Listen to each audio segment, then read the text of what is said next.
আপনার উদ্যোগে এত বড় একটা কর্মকাণ্ড হবে, এটা অভিনব একটা উদ্যোগ, কি বলবেন?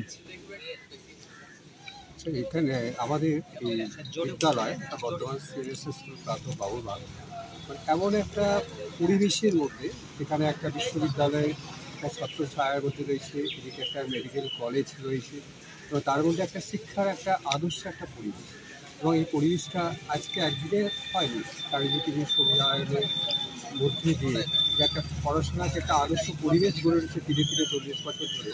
তা আমার এখানেও একটা ইচ্ছে ছিল যে এখানে বিদ্যাসাগরের জন্মদিন উপলক্ষে তারও যে মূর্তি বসানো হয়েছে এবং তার এই পাশে রবীন্দ্রনাথ এবং নজরুলকে যাতে শ্রদ্ধা জানাতে পারে সাধারণ মানুষ, সেই জন্যে এই উদ্যোগ নেওয়া হয়েছিল।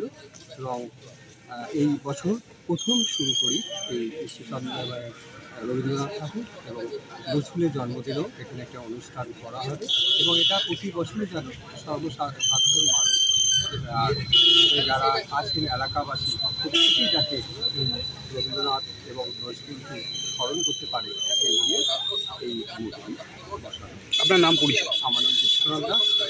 আমি এই স্কুলে দীর্ঘ 40 বছর শিক্ষকতা করি, সদ্য অবসর নিয়েছি।